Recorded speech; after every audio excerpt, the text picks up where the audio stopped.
본문은 누가복음 2장 1에서 22절입니다. 제목은 아기 예수의 탄생이라는 제목으로 좀 말씀을 나누도록 하겠습니다.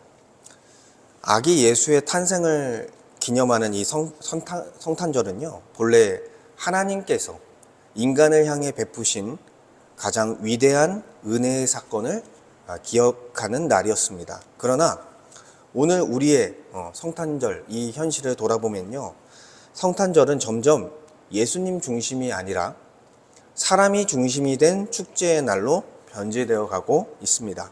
거리에는 화려한 장식이 가득하고 선물과 모임 그리고 즐거움은 해마다 더 커져가고 있습니다. 성탄 분위기는 어느 때보다 풍성해졌지만 정작 그 한가운데 계셔야 할 예수님은 점점 주변으로 밀려나고 있는 모습을 보게 됩니다. 왜 예수님이 오셔야 했는가? 그 아기는 누구이신가? 라는 질문은 축제가 된 이 성탄절에서 점점 소외되고 희미해지게 되었습니다. 이것이 단지 세상의 문제만이 아닙니다. 교회 안에서도 성탄절이 예배의 날이라기보다는 행사의 날, 사람들에게 기쁨을 주는 날로 변질되어져 버렸고 소비되고 있는 현실입니다. 성탄을 준비하면서도 예수님 앞에서 우리가 예수님의 나심을 기억하며 그 앞에 엎드려 경배하는 시간은 오히려 줄어들고요. 우리가 무엇을 준비하고 그리고 그 성탄절에 무엇을 했는지가 더 우리의 기억에 남는 그런 상황이 되었다는 것입니다. 그래서 이 현실 앞에서 우리는 안타까운 마음으로 우리와 우리 자신을 돌아보아야 하는 것이죠. 혹시 우리는 성탄을 말하면서도 정작 성탄의 주인공이신 예수님을 깊이 바라보지 못한 채 지나갔던 우리의 모습들을 돌아보아야 할 것입니다.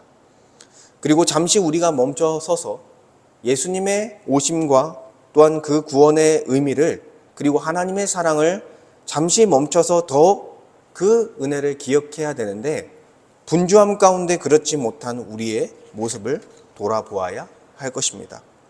그래서 오늘 이 성탄 예배를 통해서 우리의 축제를 더 풍성하게 만드는 것이 아니라 우리의 시선을 다시 예수님께로 돌려드리기를 원합니다. 예수님의 나심, 예수님께서 우리 같은 죄인들을 위해 오신 그 은혜를 다시 기억하길 원합니다.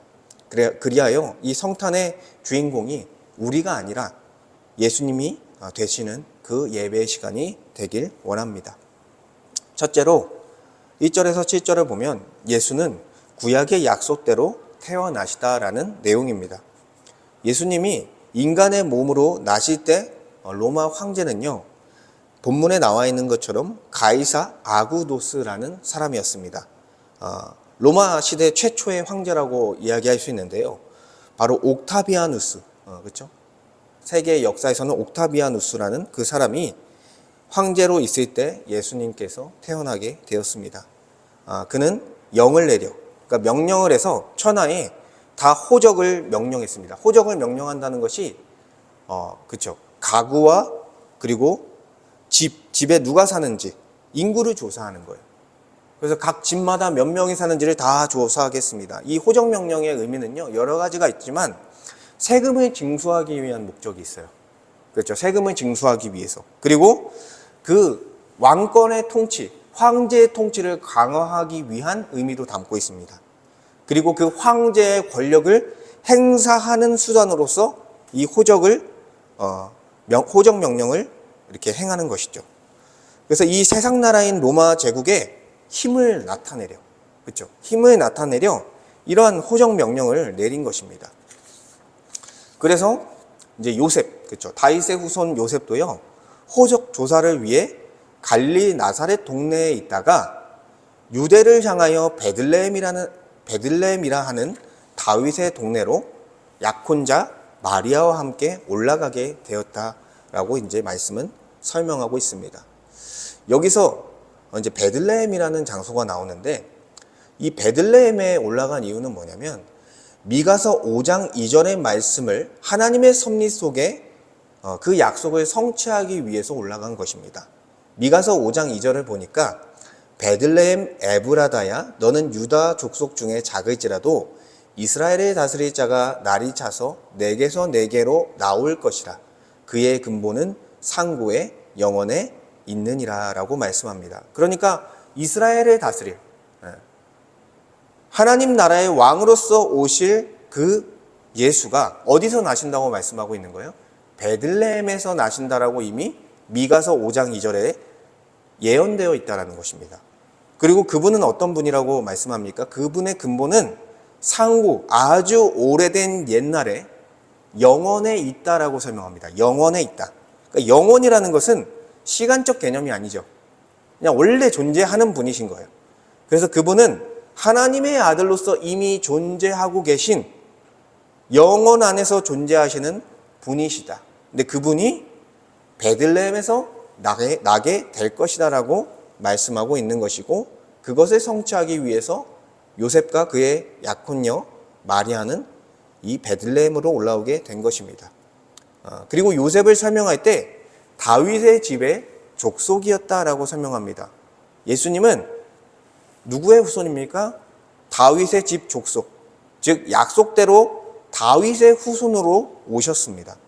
사무엘하 7장 12절을 보면 내 수완이 차서 내 조상들과 함께 누울 때 내가 내 몸에서 나의 내 씨를 내 뒤에 세워 그의 나라를 견고하게 하리라 라고 말씀하셨습니다. 그러니까 다윗의 후손을 세워서 하나님의 나라, 하나님께서 세우실 그 나라를 영원히 견고하게 할 것이다라는 그 약속을 하셨고, 그것이 누구를 통해 이루어집니까? 바로 다윗의 후손이신 예수님을 통해 그 나라가 영원히 견고하게 될 것이다라는 것을 이미 예언되어졌고, 바로 요셉의 가정에서, 그죠? 요셉의 씨를 받는 건 아니지만 요셉의 가정에서 예수님이 이제 나게 되실 것입니다.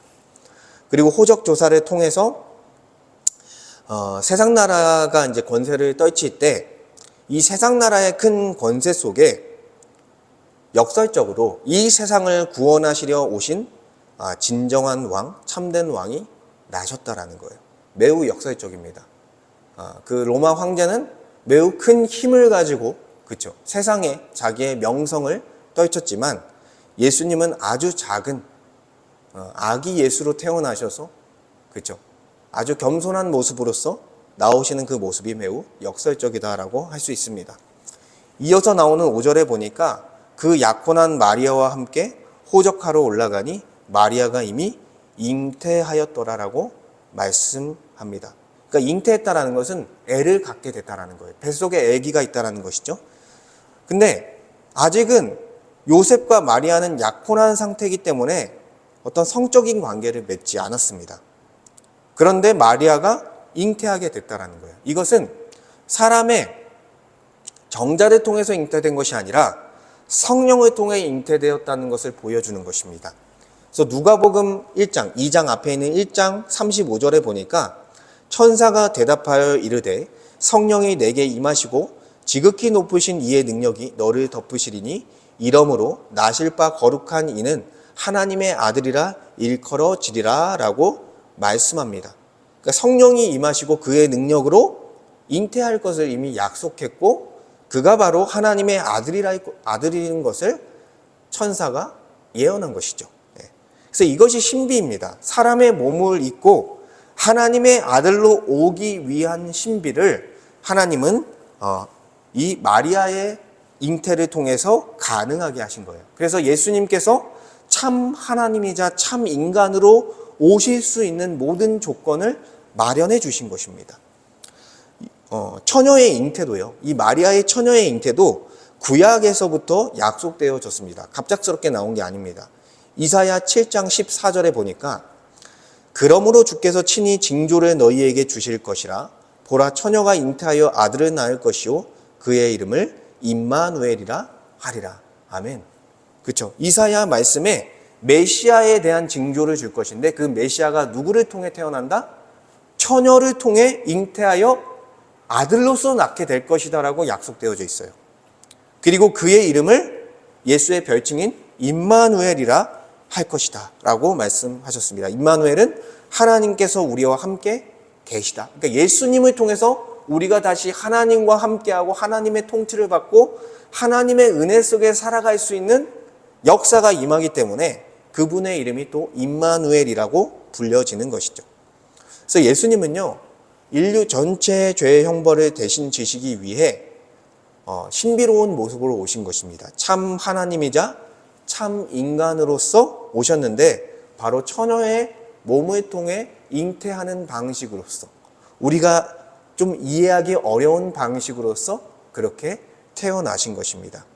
근데 그렇게 태어나셔야 우리의 모든 죄의 형벌, 인류의 모든 죄의 형벌을 대신할 수 있는 조건이 마련되는 것이죠. 왜냐하면 인간을 대신할 수 있는 존재는 바로 인간입니다. 그래서 인간의 몸을 입고 오신 거예요. 근데 전체 인류를 대신하기 위해서 그분은 한 명의 인간으로서는 부족하기 때문에 그분의 속성 중에 100%의 인간이지만 100%의 하나님의 아들, 하나님으로서 인류를 대신할 수 있는 그런 더 큰 가치를 갖고 계신 분으로서 그분의 상태를 우리가 이해하기는 어렵지만 그분의 상태를 그렇게 표현한 것입니다. 참 하나님이자 참 인간이셔야 우리를 대신할 수 있는 조건이 마련되는 거예요. 근데 그러한 신비한 모습으로 하나님은 하나님의 아들이신 예수 그리스도를 이 땅에 보내주신 것입니다. 그래서 예수님은 하나님의 아들, 하나님이시지만 종의 형체, 인간의 몸으로서 이 땅에 오시게 되신 것입니다. 그리고 마리아가 베들레헴에 있을 때 해산할 날이 차게 되었습니다. 아이를 낳을 아늑한 그 장소, 그렇죠. 여관도 찾지 못해서 아마도 어느 집에 딸려 있는 가축을 키우는 우리에 들어간 것으로 보여집니다. 그곳에서 마리아는 첫 아들 예수를 낳았고 강고에 그 아기 예수를 싸서 동물들의 먹이를 주는 그 구유에 누이게 되었습니다. 아기 예수의 탄생은 어떻습니까, 여러분? 매우 초라합니다. 따뜻한 온기가 있는 작은 방도 허락되지 않았습니다. 이것은 예수님의 십자가 죽음의 전조라고 볼 수 있는 것입니다. 그분은 가장 낮은 자로 오셨고 또 가장 낮은 자가 되어 죄인들을 위해 십자가에서 못 박혀 죽으셨습니다. 너무나 감사한 일이죠. 그래서 이 사람들의 인구를 조사하던 호정 명령은 분명 세상 나라의 왕인 로마 황제로부터 내려졌습니다. 그의 인구 조사를 통해 이 세상 곳곳에 그리고 로마 제국 안에 있는 사람들에게 그의 황제의 강력한 권세를 보이고 힘으로 질서를 세우고 백성들을 종속시키며 세상 나라의 왕으로서 그 황제는 힘을 떨치는 것처럼 보입니다. 그런데 놀랍게도 그 세상 왕의 명령의 한복판에서 세상을 구원하실 참된 왕 예수 그리스도가 태어나셨다라는 거예요. 그런데 구유에 누이시며 초라해 보이는 모습으로 오셨다라는 것입니다. 역설적으로 그렇게 오셨습니다. 그분은 우리를 대신하여 죄에서 우리를 구원하실 유일한 왕으로 오셨고 이 세상을 지배하는 왕이 아니라 우리와 함께 하시며 우리를 살리시는 왕으로 오셨습니다. 우리가 누구에게 집중을 해야겠습니까? 인간을 중심으로 한 축제와 선물과 파티를 권장하는 이 세상 나라의 통치입니까? 아니면 그 속에서 우리에게 참된 통치와 자유를 주실 하나님 나라의 왕 예수의 그 통치입니까? 우리는 우리가 누리고 즐기는 여러 가지 것들이 있는 상황에서도 우리를 참되게 다스리시기 위해서 오신 예수님께 우리의 시선을 다시 고정해야 할 것입니다. 그렇지 않으면, 그렇죠, 세상 나라의 그 통치 아래 인간 중심으로 우리의 삶이 흘러갈 수밖에 없기 때문입니다. 두 번째로 8절에서 14절은 구주로 오신 예수님은 큰 기쁨의 좋은 소식이다 라는 내용입니다. 하나님은 예수의 탄생 소식을 어떤 권력자나 종교 지도자에게 알려주신 것이 아니라 목자들에게 먼저 알려주셨습니다. 당시 목자들은요, 사회적으로 천대받던 사람들이었어요. 하층민의 사람들이었습니다. 그런데 주의 사자가 그들의 곁에 섰고 주의 영광이 그들을 두루 비춤해 목자들은 천사들을 마주했고 크게 무서워하게 되었습니다. 천사가 말했습니다. 10절에 무서워하지 말라. 보라, 내가 온 백성에게 미친 큰 기쁨의 좋은 소식을 너희에게 전하노라. 이렇게 말씀했습니다. 그러니까 온 백성에게 미칠 큰 기쁨의 소식이라는 그 표현을 했습니다. 복음이죠, 복음. 그래서 어떻게 보면 사회적으로 천대받던 목자들에게 이 소식을 먼저 전했다는 것이 중요한 거예요. 그렇다는 건 뭐예요? 누구든지 모든 사람들이 받을 만한 기쁜 소식이라는 것을 알려주고 있는 것입니다. 높은 사람들, 종교 지도자들이나 어떤 권력자들에게 주어질 만한 그 소식이 아니라 누구든지 받을 만한 그 소식이라는 것을 알려주고 있는 것입니다. 이 큰 기쁨의 소식이 무엇이냐, 이 복음은 무엇이냐 했을 때 11절과 12절이 이 기쁨의 소식을 설명하고 있습니다. 오늘 다윗의 동네에 너희를 위하여 구주가 나셨으니 곧 그리스도 주시니라. 너희가 가서 강보에 쌓여 구유에 뉘어 있는 아기를 보리니 이것이 너희에게 표적이니라 하더라. 이렇게 말씀했습니다. 그러니까 강보에 쌓여 구유에 누인 아기 예수가 모든 일을 위하여 오신 구주시라고 선포하고 있습니다. 이게 바로 가장 큰 기쁨의 좋은 소식이 되는 것이죠. 즉 그리스도, 그들이 그토록 기다려온 메시아라고 말씀하고 있습니다.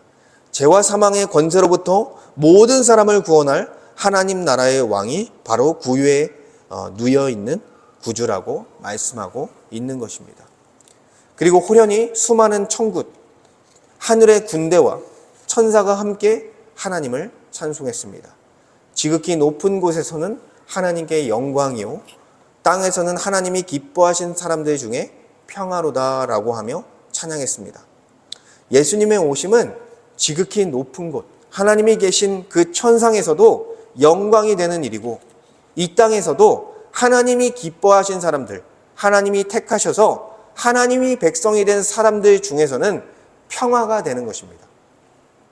예수께서 죄인된 자들에게 은혜를 베푸셔서 그들의 참된 왕이 되어주심을 통해 평화가, 그 샬롬의 나라가 예수를 믿는 자들에게 펼쳐지는 것이죠. 그래서 예수를 믿는 자들에게는 그전에 느껴보지 못한 평안, 하나님으로부터 주어지는 근본적인 평안이 얻게 되어지는 역사가 이루어지는 거예요. 그래서 우리에게 참된 평안을 주는 큰 기쁨의 좋은 소식은 무엇입니까? 우리는 생각해 봐야 할 것입니다. 우리의 가정이 잘 되고 사회적으로 출세하고 내 일이 잘 되는 것을 우리는 평안을 줄 수 있는 좋은 소식으로 여길 때가 참 많습니다. 물론 그러한 소식들도 우리에게 참 기쁜 소식입니다. 그러나 우리에게 참된 평안을 줄 수 없다는 거예요. 왜요? 세상에서 얻어진 것들은 언젠가 잃어버릴 수 있는 것들이기 때문입니다.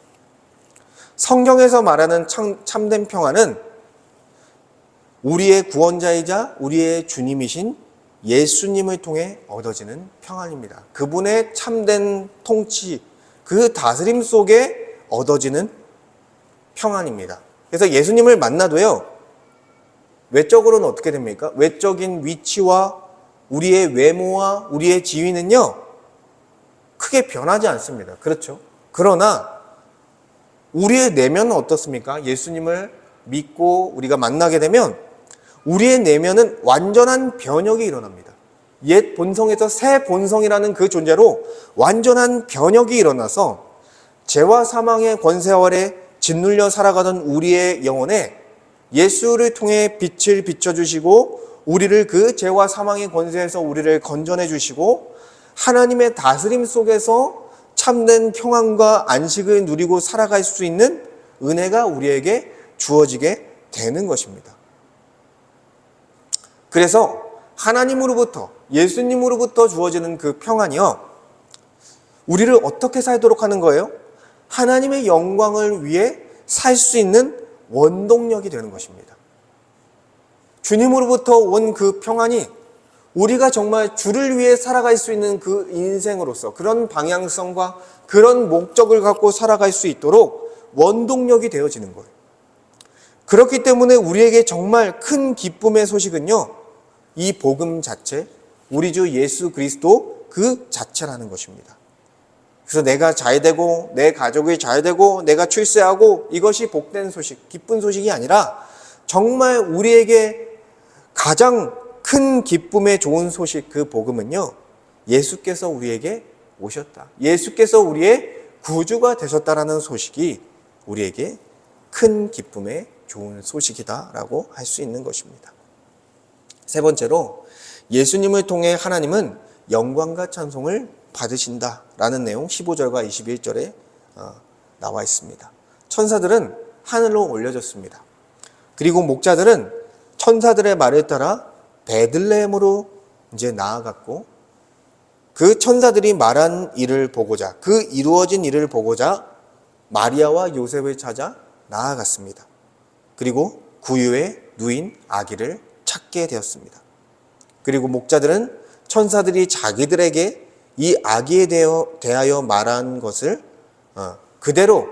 말한 것이 그대로 이루어진 것을 보고 놀랍게 여겼고, 그것을 전하자 그 사람들이 다 놀랍게 여겼고, 그리고 마리아는 그 모든 말을 마음에 새기게 되었습니다. 그리고 목자들은 자기들에게 이른 바가 이루어진 것을 보고 하나님께 영광을 올려드리고 찬송하며 돌아갔습니다. 예수님은 인간을 구원하기 위해 오신 왕으로서 그분을 통해 하나님께 영광과 찬송을 올려지도록 합니다. 그러니까 결국에는 예수의 그 사역을 통해 하나님 아버지께서 영광을 받으시도록 이렇게 구원의 역사를 이끌어 가신다라는 것이죠. 그리고 이제 8일이 되어서 할례할 8일이 되매 그 이름을 짓게 됐습니다. 뭐라고 졌습니까? 예수라고 짓게 되었습니다. 잉태하기 전에 천사가 일컬어준 바대로 짓게 된 것입니다. 누가복음 1장 31절에 보니까 보라, 내가 잉태하여 아들을 낳으리니 그 이름을 예수라 하라. 이미 정해져 있어요, 이름이. 그 예수의 이름의 뜻은 뭡니까? 마태복음을 참고해 보면 자기 백성을 그들의 죄에서 구원할 자이심이라. 마태복음 1장 21절에 나와 있죠. 그러니까 자기 백성, 하나님께서 택하신 백성을 죄에서 구원할 자로 오신 구원자이자 주님, 그 구주가 바로 예수님이다라고 할 수 있습니다. 목자들은요, 천사들의 말을 듣고 예수께 찾아가 하나님께 영광을 돌리고 찬송을 했습니다. 우리는 어떠합니까? 우리는요, 목자들은 천사들을 통해서 그 사건을 통해 복음에 대한 소식을 들었지만 우리는요, 매주 복음의 소식을 듣는 자들입니다. 그렇죠. 매번 하나님의 말씀을 듣고요, 매번 성경을 읽고 묵상하며 우리에게 오신 예수 그리스도에 대하여, 또한 하나님의 놀라운 구원의 역사에 대하여 묵상하며 살아가는 자들이 우리라는 거예요.